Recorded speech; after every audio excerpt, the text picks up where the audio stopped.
আসসালামু আলাইকুম। আমি শেফ মার্লিন। মার্লিনস ফুড চ্যালেঞ্জে আপনাদের স্বাগতম। আজ আমি আপনাদের তৈরি করে দেখাবো অথেন্টিক থাই স্যুপ। কিভাবে ঘরে বসে ঘরোয়া উপকরণ দিয়ে অল্প সময়ের মধ্যে আপনি রেস্টুরেন্ট স্টাইলে একটা অথেন্টিক থাই স্যুপ তৈরি করবেন, তার পুরো প্রণালীটি আজ আমি আপনাদের দেখিয়ে দেব। আজকে এই রেসিপিটা দেখার পরে আপনি আর রেস্টুরেন্টে কখনোই থাই স্যুপ খেতে যাবেন না। আপনি নিজেই সহজেই তৈরি করতে পারবেন এবং পারফেক্টভাবে তৈরি করলে রেস্টুরেন্টের থেকেও স্বাদটা অনেক বেশি হবে। তো চলুন দেখে নেওয়া। আমি 3টা ডিমের কুসুম নিলাম। এতে দেখতে হবে ডিমের সাদা অংশ যেন একটুও না থাকে। এবার ডিমের কুসুমটাকে খুব ভালোভাবে ফেটিয়ে নিব।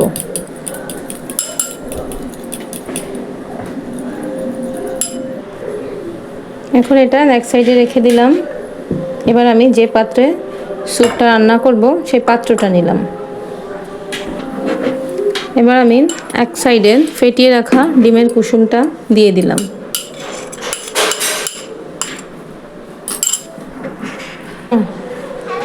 এবার 1 কাপ মতো মুরগির মাংস নিলাম।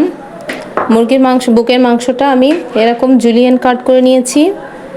এভাবে পাতলা করে জুলিয়ান কাট করে নিতে হবে। 1/2 কাপ মতো নিলাম চিংড়ি মাছ। 1 কাপ নিলাম চিলি সস। 1 কাপ পরিমাণ চিলি সস দিলাম। 1/2 কাপ পরিমাণ দিলাম মাশরুম। মাশরুমটা অপশনাল, না দিলেও পারেন, কিন্তু যেটা অথেন্টিক স্যুপ এতে মাশরুমটা দিতেই হবে। 1/2 কাপের মতো দিলাম থাই পাতা। যেহেতু এটা থাই স্যুপ, থাই পাতাটা দেওয়াই লাগবে। থাই পাতাটা না দিলেই হবে না, থাই পাতাটা দিতেই হবে। এবার দিলাম সামান্য থাই আদা। 1/4 কাপ দিলাম সয়া সস। 3 টেবিল চামচ পরিমাণ কর্নফ্লাওয়ার নেব। এই 3 টেবিল চামচ কর্নফ্লাওয়ার 3 টেবিল চামচ পানি দিয়ে খুব সুন্দরভাবে গুলে নেব। 3 টেবিল চামচ কর্নফ্লাওয়ার 3 টেবিল চামচ পানি দিয়ে এভাবে খুব ভালোভাবে মিশিয়ে নিতে হবে যেন কোনো লাম্পস না থাকে। এভাবে মিশিয়ে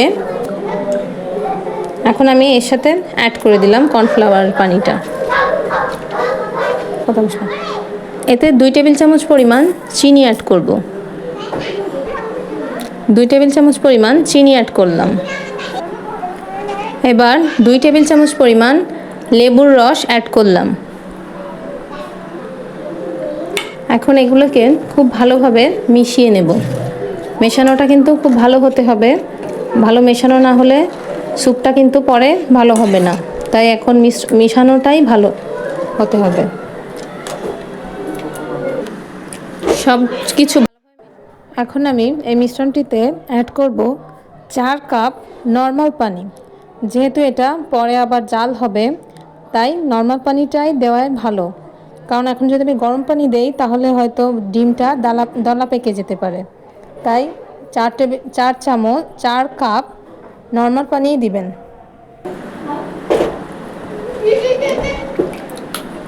এবার পানির সাথে এটা ভালোভাবে মিশিয়ে নেব।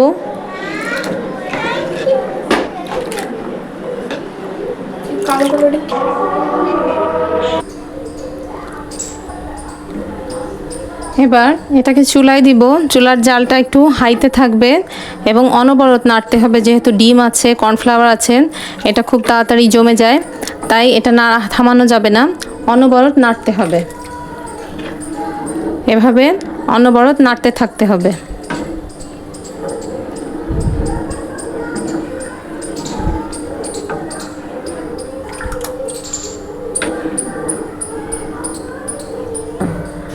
এবার আমি এতে দিয়ে দিলাম 1 টেবিল চামচ পরিমাণ লবণ। লবণ আপনারা আপনাদের পরিমাণ মতো দিবেন, কম বেশি হতেই পারে।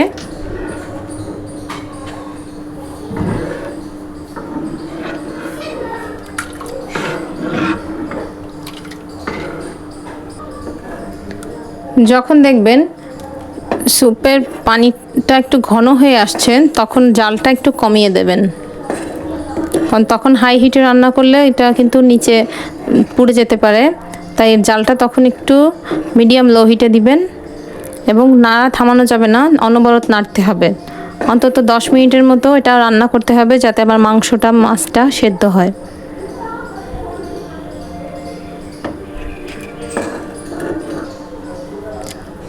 যখন দেখবেন এরকম ঘন হয়ে আসছে, তখন 4 থেকে 5টা কাঁচামরিচ এর ভিতর আমি অ্যাড করে দিব। এই কাঁচামরিচটায় ঝাল হবে না, শুধু কাঁচামরিচের একটা ফ্লেভার আসবে।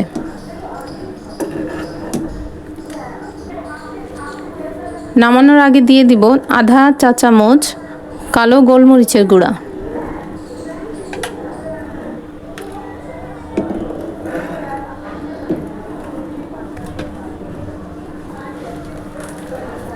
যখন দেখবেন এভাবে ফুটছে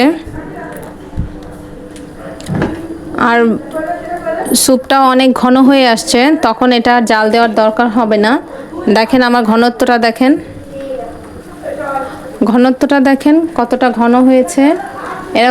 এরকম পর্যায়ে আসলে আর এটাকে জাল দেওয়ার দরকার হবে না, কারণ নামানোর পর এটা আরও ঘন হয়ে যাবে।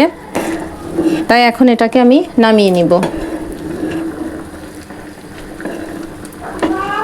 তৈরি হয়ে গেল আমার অথেন্টিক থাই স্যুপ।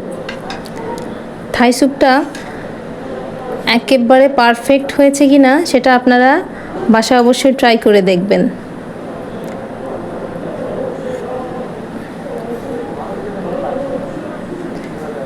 রেস্টুরেন্টের স্টাইলে রান্না করেছি, অবশ্যই চেষ্টা করবেন আমি যে উপকরণগুলো দিয়েছি সবগুলো ব্যবহার করার, এবং আমি যেভাবে রান্না করেছি ঠিক সেইভাবে রান্না করার। তাহলে দেখবেন স্যুপটা একেবারে পারফেক্ট হবে। আশা করছি স্যুপটা খুবই ভালো লাগবে আপনাদের। ভালো লাগলে লাইক, শেয়ার এবং সাবস্ক্রাইব করতে ভুলে যাবেন না। আজ এই পর্যন্ত, ভালো থাকবেন। আল্লাহ হাফেজ।